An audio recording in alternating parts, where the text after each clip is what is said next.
Salut tout le monde, aujourd'hui on se retrouve dans une nouvelle vidéo et j'ai décidé de vous parler de mes derniers et ultimes conseils pour rester motivé à la fac puisque c'est la période intersemestre, de partiel, du premier semestre, etc.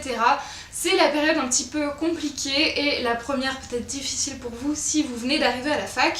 Donc c'est parti. Il n'y a pas beaucoup de conseils mais c'est surtout des choses très simples. Je dirais la chose la plus importante, c'est vraiment d'être sûr de son orientation et d'être dans une filière qui vous plaît. Et si vous commencez à remettre ça en question, eh bien j'ai envie de vous dire vraiment renseignez-vous rapidement et trouvez des informations, que ce soit sur internet, à la fac. Souvent il y a des systèmes de réorientation ou plus d'informations sur les orientations possibles en fait. Ça peut être intéressant si vous vous posez des questions à ce niveau-là parce qu'en général on a du mal à rester motivé si on n'est pas exactement sûr de ce qu'on fait, si c'est vos parents qui ont choisi votre orientation et que ça ne vous convient pas et que vous n'arrivez pas à rester motivé, eh bien tout simplement arrêtez et trouvez votre voie puisque c'est pas le choix de vos parents qui compte, ça va être votre métier, ça va être des études peut-être longues ou du moins de plusieurs années. Donc moi ce que je vous conseille c'est vraiment de faire l'orientation qui vous plaît. Ensuite, conseil numéro 2 en général, c'est s'octroyer des petits moments de pause de temps en temps. C'est vraiment avoir son planning avec quand est-ce que sont les partiels, quand est-ce que sont les vacances.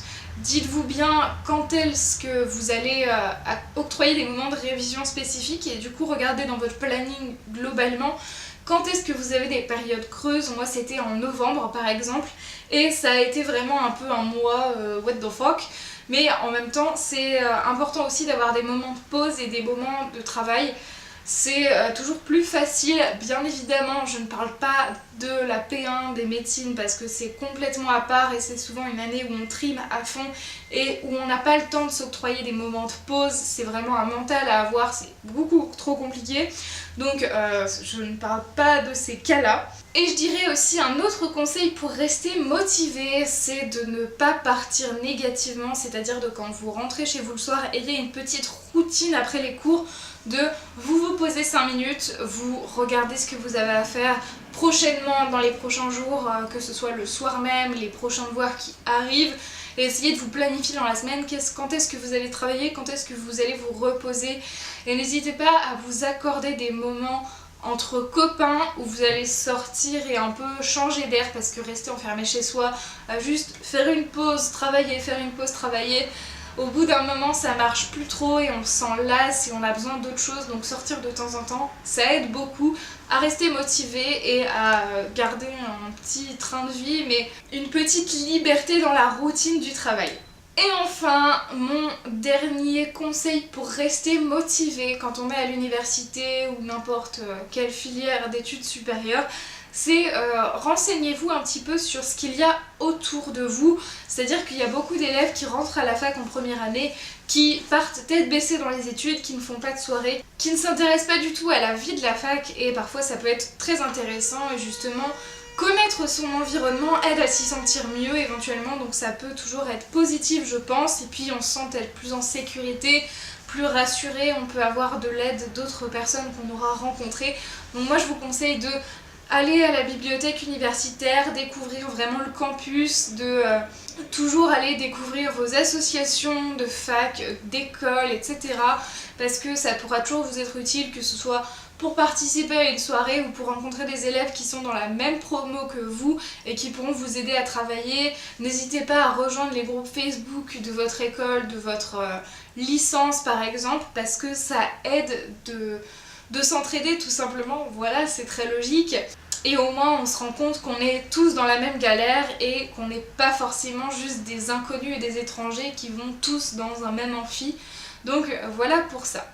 J'espère que cette courte vidéo vous aura plu puisqu'on est entre un peu les deux semestres, les deux partiels. Bien sûr cette vidéo s'accentue un peu plus sur les études supérieures et pas vraiment le lycée. Même s'il y a des choses qui pourraient s'appliquer au lycée, c'est pas vraiment les mêmes méthodes je pense, et rester motivé au lycée c'est aussi avoir un objectif. Pareil à la fac, l'objectif c'est vraiment très personnel, au lycée on a peut-être envie de faire plaisir à ses parents, vraiment d'être débarrassé, d'avoir son bac. À la fac il faut vraiment se dire j'ai envie d'avoir ma licence, mon master, de faire les études que j'ai envie de faire pour avoir derrière un métier qui me corresponde. Voilà, n'oubliez pas d'avoir un objectif parce que c'est super important pour toujours avancer. Mettez-vous des petites étapes. N'oubliez jamais que certes vous allez peut-être rater un partiel, mais c'est pas la fin du monde, vous pourrez peut-être vous rattraper, même si vous redoublez. C'est beaucoup moins grave de redoubler à la fac qu'au lycée, au collège, parce que c'est moins pénalisant et il y a peut-être beaucoup plus de choses à faire à côté. Vous pouvez travailler, vous pouvez avoir un peu moins de cours, ça peut alléger votre emploi du temps. Tout le monde n'a pas la même rapidité de travail et peut-être que des fois en licence, quelqu'un va faire une licence en 3 ans, va peut-être même faire une double licence sans avoir jamais redoublé. Et peut-être que d'autres, tout simplement, vont avoir plus de mal à digérer et à intégrer toutes les informations et du coup, on va avoir besoin de plus de temps. Voilà, des fois, on a aussi des problèmes de santé qui font que... Donc voilà, n'hésitez pas à prendre le temps qu'il vous faut, tant que vous avez la motivation, que vous avez envie d'y arriver et d'aller jusqu'au bout et que vous le faites pour vous-même, c'est ça l'important. Et moi, je vous dis à très bientôt dans de prochaines vidéos. Ciao, ciao!